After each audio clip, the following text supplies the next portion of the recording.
This is my very first big, real professional shaper cutter for the new shaper that I've got, with a few accessories that come with it. It all comes from a company out of the UK called Whitehill Tools. They've been making these shaper cutters since the 1930s. The first one that I decided to get is this one right here, which is a pretty medieval looking thing, and it's called a Combi cutter, which is just short for a combination cutter. And the reason that I wanted to get it and why it's so unique is that you can do so many different things with just this one cutter.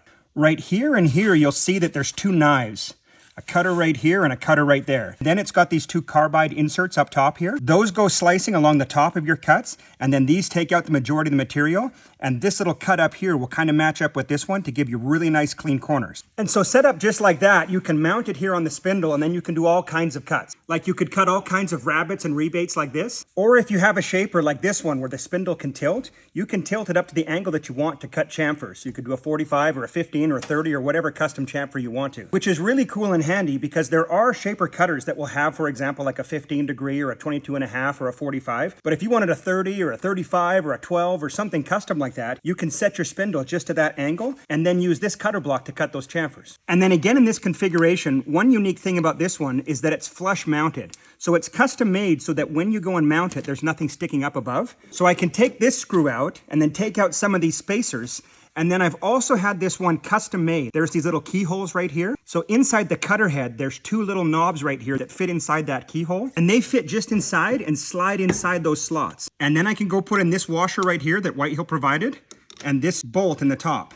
And now you'll see that it's perfectly flat across the top. And why that's handy is, let's say that I wanted to cut some tenons. And so I was bringing boards over this way. Normally, if you had something sticking up right here, the depth of your tenon would be limited to the distance between the outside of the cutter and wherever this bushing is right here. Now with this knot here, I can actually cut a tenon all the way almost to the very back of this. I can do it all at once or do it in stages. What I could do is come and load my board on here that I was trying to cut a tenon on this side. I would lower this cutter block down until it was down to the height that I wanted to cut the tenon at. And then I could turn the machine on and just start pushing the board over top, cutting out that tenon, and then move it over and cut some more, move it over and cut some more, until I was at the limit where I'd cut the full tenon that I wanted. And then when the first side was done, I could just flip it over and then start pushing the board through and cutting the second side of the tenon. And then I know I'm cutting the exact same amount of material off the top and the bottom, so my tenons are perfectly centered in the board. And then what makes this cutter head even more unique are these right here.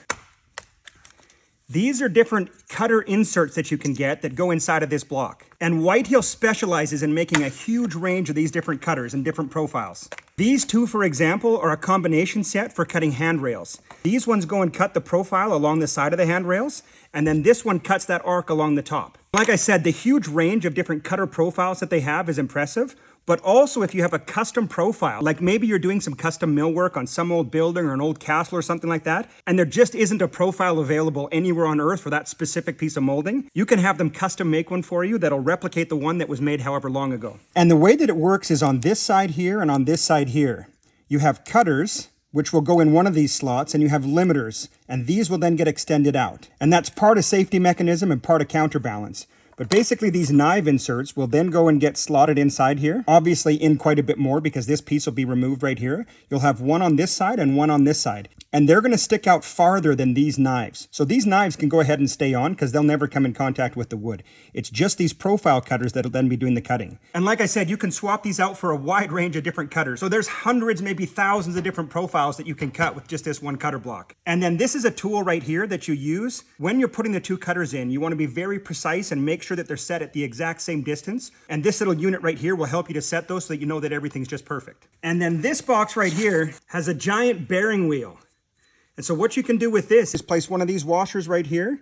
You'll put this big bearing wheel up on top, and then another washer, and then tighten it down. Just like with a router blade where it has the little bearing on the bottom so that you can match profiles. This one now is basically just a big glorified version of that. And so this is used for cutting things with a template. Let's say you've got a knee brace with an arch in it and you have a template for that. So you'll take that maybe 3/4 inch piece of plywood, you'll screw it down on top of your knee brace, and this bearing could be on the top or on the bottom. But then you'd run that template up against this bearing wheel right here, and then whatever is hanging over that template will get cut off by this cutter. So this is the first of quite a few different cutters I'm hoping to get from Whitehill this year and over the next few years. And while this one does seem quite big and chunky if you're just used to routers and router tables and stuff, they actually have much bigger ones. For example, I talked about cutting the tenons and how I would have to flip the board over. You can also get much bigger tenon cutters, and have them so that there's two of them where you cut the top and the bottom of the tenon all at once rather than having to flip your board over. And I'd love to put it in and fire this machine up and show you how it cuts, but I'm still waiting for a few things and my electrician to come and hook up this 3-phase monster before I can fire it up and show you how it works.